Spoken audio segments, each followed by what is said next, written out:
Salut les amis, c'est Jojo, j'espère que vous allez bien. On se retrouve aujourd'hui dans ma vidéo de test du Galaxy Note 7. Un smartphone dont tout le monde parle puisque dernièrement, vous l'avez pu le voir, Samsung a stoppé la commercialisation de ce smartphone dû à un problème au niveau de la batterie lorsqu'on recharge le téléphone.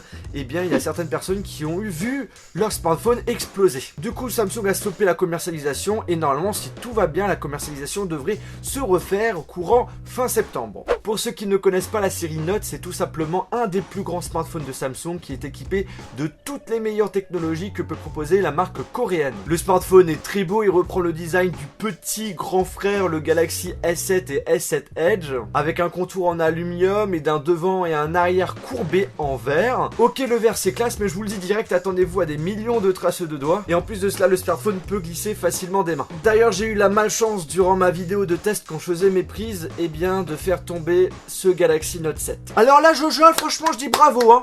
Chapeau! Il y a plein de gens qui voudraient un téléphone comme ça et le mec qui dit ça tranquille, il fait tomber son smartphone au KLM. Bravo, franchement, bravo Jojo, hein. J'avoue que ça me fait beaucoup chier. Pour vous expliquer tout simplement l'histoire, le smartphone est tombé d'1 mètre avec l'écran vers le bas et l'écran a tout simplement morflé. L'écran marche à moitié au niveau du doigt, ça a du mal, mais par contre avec le stylet, parce que oui, il est fourni avec un stylet, hein, j'en parlerai juste après, et bien avec le stylet, ça marche parfaitement. Ça m'embête parce que je fais toujours attention à mes smartphones, surtout quand je les teste dehors, et malheureusement, c'est le risque du métier. Après, c'est pas trop la mort, il y a juste à remplacer l'écran, le reste fonctionne parfaitement. Bref, malgré cet accident, on va quand même essayer de garder le sourire, il y a quand même plus pire dans la vie, même si ça me saoule. Alors le Galaxy Note 7 est proposé en 3 couleurs, noir, argent et bleu, et la couleur que je préfère, c'est le bleu qui est juste magnifique. Enfin, il était magnifique avant que je le fasse tomber. Alors qui dit Galaxy Note 7 dit grande taille, hein, certains pourront avoir peur de sa taille dû à son écran 5,7 pouces.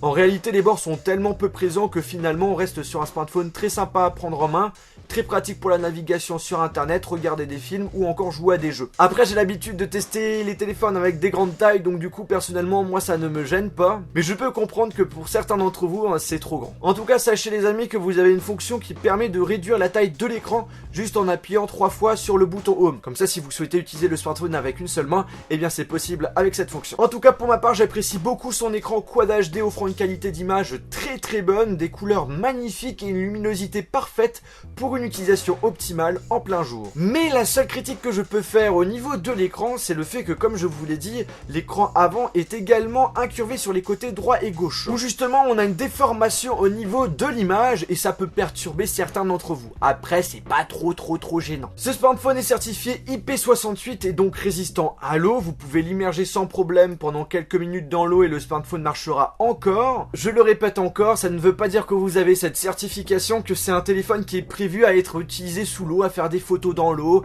ou encore faire des selfies sous la douche. Samsung a tout simplement décidé de mettre en place cette certification pour que le smartphone puisse fonctionner sans problème, même après un accident avec de l'eau. Comme d'habitude, en bas de l'écran, nous avons les boutons tactiles retour ainsi que multitâche, et au milieu, le bouton physique Home, qui propose un capteur d'empreinte digitale pour déverrouiller votre appareil avec sécurité avec votre doigt. La lecture est rapide et c'est pareil que sur le Galaxy S7. Par contre, on a deux nouveautés qu'on n'a pas sur le Galaxy S7 ainsi que le Galaxy S7 Edge, un port USB type C, ainsi qu'un capteur d'iris qui permet de déverrouiller l'appareil avec ses yeux. Par contre, là, Samsung, j'ai pas trop compris le délire de ce capteur, parce que je vous explique comment ça marche. En fait, vous devez allumer l'écran, faire un petit slide pour dire tout simplement que j'ai envie de déverrouiller l'appareil. Là, on nous demande soit un code, soit de bien regarder justement le petit capteur d'iris pour déverrouiller l'appareil avec nos yeux. Et en fait, c'est largement plus facile et plus rapide d'utiliser tout simplement le capteur d'empreinte digitale. Du coup, personnellement, je trouve que cette nouveauté est plutôt gadget, voire même inutile. Sinon, la détection des yeux est vraiment impressionnante, hein, ça marche très bien, même avec des lunettes et en faible luminosité, mais ce n'est quand même pas aussi rapide qu'avec le capteur d'empreinte digitale. Pour ceux qui ne savent pas, la spécificité du Galaxy Note 7, c'est qu'il est fourni avec un stylet, le S Pen. Un stylet qui s'améliore chaque année. Ici pour le Note 7, il est capable de détecter encore plus de pression et il est certifié IP68. Ok, on a un stylet sur ce téléphone, mais concrètement ça sert à quoi? En gros, ce stylet offre pas mal de fonctionnalités. Comme par exemple la possibilité de prendre des notes rapidement sans avoir à allumer l'écran de l'appareil. Je veux prendre une note, je prends le stylet et j'écris directement sur l'écran. Il n'y a rien de plus simple. Ensuite, autre fonction, c'est le fait de pouvoir capturer des zones de l'écran sous forme de vidéo pour en faire des images animées. Personnellement, je crois que personne personne va l'utiliser. Mais ça peut être aussi sous forme d'image. Et là, c'est plus pratique.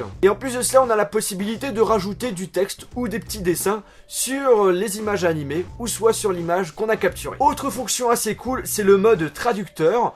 Par exemple, vous êtes sur un site anglais, j'active le mode traducteur, je survole le mot que je veux traduire avec le stylet, pas besoin de toucher l'écran, il suffit juste de diriger le stylet vers le mot qu'on veut traduire, et la traduction va se faire automatiquement, et ça c'est vraiment pratique. Quatrième fonction, et qui est pratique pour les malvoyants, c'est Zoom, qui comme son nom l'indique permet de zoomer tout ce que vous allez pointer sur l'écran avec le stylet. Et vous avez même la possibilité de choisir le pourcentage de zoom. Dernière fonction, c'est ouverture rapide, en gros je suis dans une application, j'active le mode et l'application sera réduite. Et ainsi derrière ça fait office d'ouverture d'application rapide. En gros je fais ce que je veux sur mon smartphone et si je veux revenir rapidement sur l'autre application que j'ai mis en raccourci, j'appuie dessus et le tour est joué. Maintenant la question qu'on peut se poser c'est est-ce que ce stylet est vraiment utile? La réponse c'est très simple, ça dépend pour qui. Moi personnellement j'en ai pas trouvé trop l'utilité. Mais pour les personnes qui aiment bien prendre des notes en écrivant ou qui aiment dessiner, franchement c'est de la bombe. En plus de cela l'application notes est assez complète.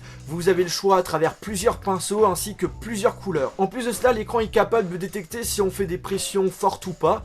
Donc du coup, par exemple, si on veut faire des traits forts ou des traits fins, eh bien vous pouvez le faire avec le téléphone. Ah aussi, pour info, le stylet n'abîme pas l'écran, donc vous aurez pas de soucis pour les rayures. Et vous avez aussi un système pour éviter de mettre le stylet à l'envers à l'intérieur du téléphone. Parce que si je dis pas de bêtises, dans le passé, on avait la possibilité de bloquer le stylet si on le mettait à l'envers. Là, ça a été corrigé. Ces dernières années, lorsque j'achète un smartphone, parce que oui, ça m'arrive d'acheter un téléphone, le critère qui est vraiment très important maintenant, c'est la partie photo. Sur le Galaxy Note 7, on a les mêmes appareils photo que le Galaxy S7 et S7 Edge, c'est-à-dire 12 mégapixels à l'arrière, 5 mégapixels à l'avant et avec une ouverture 1.7 pour tous les deux. À première vue, le résultat est le même que mon test du Galaxy S7 Edge. Vous allez me dire, c'est logique, mais bon, quelquefois c'est possible d'avoir des petites différences, mais à première vue, il n'y en a pas. En tout cas, une chose à dire, top. Franchement, on a une très bonne qualité photo sur ce téléphone, la mise au point est très rapide, la prise photo, n'en parlons pas, c'est de la bombe, et si vous kiffez faire des panoramas, il est génial. Mais par contre, il n'est pas prévu pour faire des photos macro,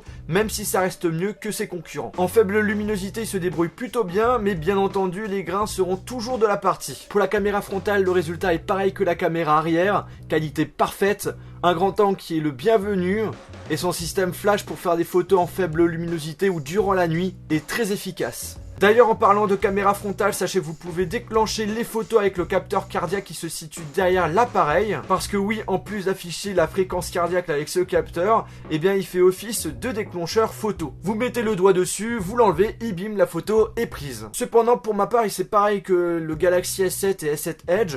Je trouve que ce capteur n'est pas très bien placé, j'aurais bien aimé l'avoir un petit peu en dessous de l'appareil photo. Parce que quand on a l'appareil en main et qu'on veut l'utiliser avec une seule main, eh bien on a quand même du mal à avoir accès à cette partie. Pour la partie vidéo, il est capable de filmer en 4K 30 fps, Quad HD 30 fps, Full HD 60 fps. Par contre, vous n'avez pas de stabilisateur optique pour filmer en 4K. Il faudra absolument filmer avec une résolution en dessous pour l'avoir. Sinon, par rapport aux différents échantillons vidéo que j'ai pu faire, la qualité vidéo est au rendez-vous et la stabilisation est bonne à condition que ce ne soit pas filmé en 4K. Au niveau des caractéristiques, comment dire, c'est du très bon. On a un processeur Exynos 8890, 4 Go de RAM, 64 Go en mémoire interne avec, attention, la possibilité de rajouter de la mémoire grâce à une carte micro SD. Donc ça c'est top. Bref, le Galaxy Note 7 est un smartphone puissant, fluide, rapide, capable de lancer les derniers jeux du moment avec des graphismes qui suivent. C'est du très bon, mais je tiens à préciser que quelquefois le smartphone chauffait un petit peu. Mais je vous rassure, il n'a jamais explosé durant mon test. Il est juste tombé comme une grosse merde. Pour la batterie, on a du 3500 mAh qui vous offre une journée d'autonomie en utilisation intensive. Par rapport aux autres smartphones, on est quand même au-dessus de la moyenne. Par contre, je trouve qu'elle est un petit peu moins bonne que le Galaxy S7 Edge. En tout cas, en utilisation normale, vous tenez 5 heures d'écran allumé sans aucun souci.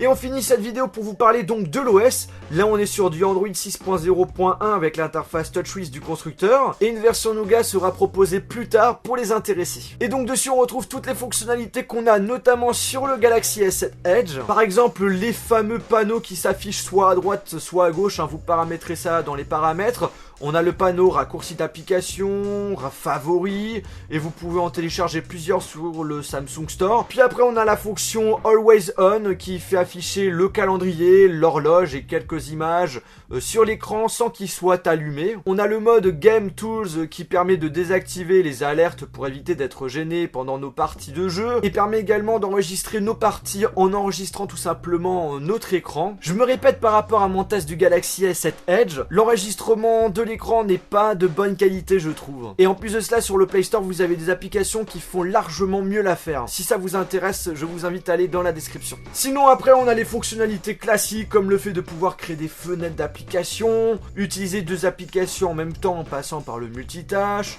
On peut installer des thèmes pour modifier les icônes.